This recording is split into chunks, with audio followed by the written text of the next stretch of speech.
छोटे से गांव में रमा और तुलसी दोनों पति पत्नी रहते हैं।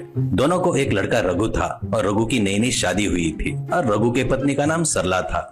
रघु और रमा उस गांव में मजदूरी का काम करते हुए मिलने वाले पैसों से बढ़िया खुशी से जीते रहते हैं। वो चारों धनवान नहीं थे, फिर भी कमाई से थोड़े से पैसे में वो लोग बहुत सुख समृद्धि से जी रहे थे। उस गांव की एक प्रथा थी कि औरतें बाहर जाकर बिल्कुल काम नहीं करना चाहिए और औरतें घर में ही रहकर काम देखने के अलावा बाहर जाकर काम बिल्कुल भी नहीं करना चाहिए करके उस गांव का सिद्धांत था। बहुत सालों से वो लोग उस गांव का सिद्धांत पालन कर रहे थे। सरला बहुत खुशमिजाज थी, घर में काम करती, सास ससुर जी की सेवा करती थी। हमेशा उसके चेहरे पर मुस्कान रहती थी। पर समय हमेशा एक जैसे नहीं रहता ना। एक दिन उनकी परिस्थिति बदल जाती है। ससुर जी राम जी खटिया पकड़ लेते हैं, इससे उनके खाने के वांदे होने लगते हैं। इससे सरला अपनी सासू माँ को दुखी होते हुए कहती है, वो नहीं सासू माँ, अभी सिर्फ वो अकेले ही काम पर जा रहे हैं, इससे अपना घर चलना मुश्किल हो रहा है। ससुर जी को अच्छे दवाइयाँ नहीं दिए तो वो जल्दी ठीक कैसे होंगे। ऐसा कहती है तो सासू माँ, सच है बेटी सरला, तुम बिल्कुल सही कह रही हो, पर क्या करना चाहिए समझ में नहीं आ रहा है बेटी।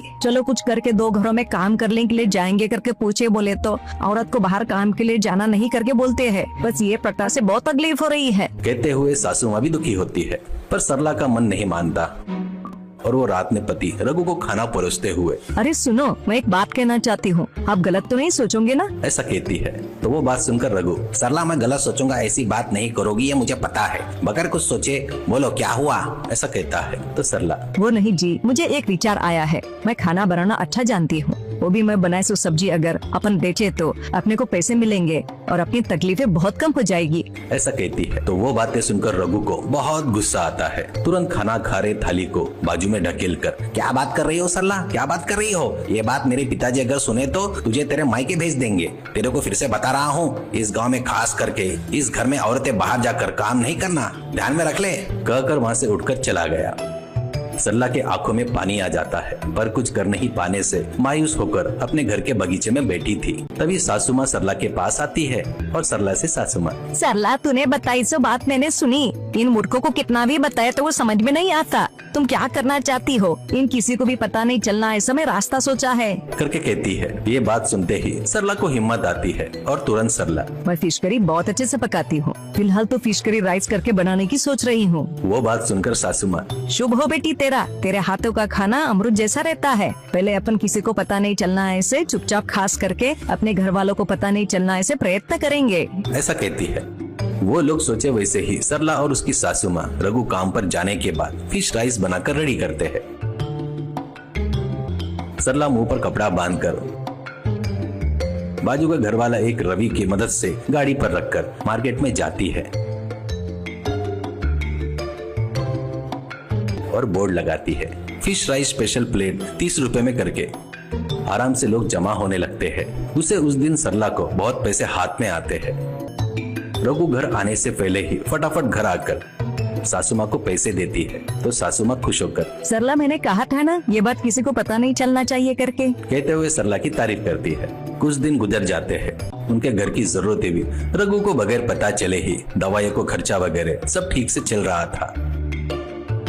ऐसे ही रहते हुए एक दिन सरला मुंह पर मास्क बांधकर फिश राइस बेचते हुए उनका रिश्तेदार देखता है और वो रिश्तेदार सीधे रघु के पास गया और रघु को रिश्तेदार, अरे क्यों रे रघु, तू इतने तकलीफ में था तो मुझसे पैसे मांग सकता था ना, अपनी बीवी को खड़े रखकर फिश राइस बेचने लगाता है क्या, शर्म नहीं क्या तेरे को, ऐसे कहता है।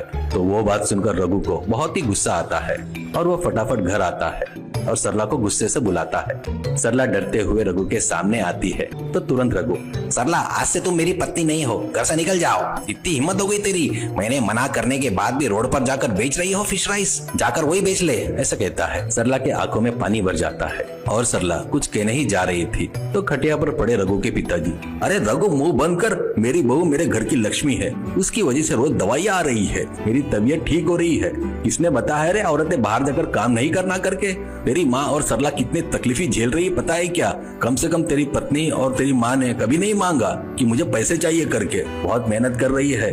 ये बात सुनकर रघु सिर झुका लेता है और रघु सरला से, मुझे माफ कर दो सरला, ऐसा कहता है। सरला तुरंत, अपने बीच में माफी क्यों जी करके कहती है। इसके बाद वो चारों एक छोटा सा स्टॉल लगाकर उसी गांव में फिश राइस बेचते हुए खुशी से जी रहे थे।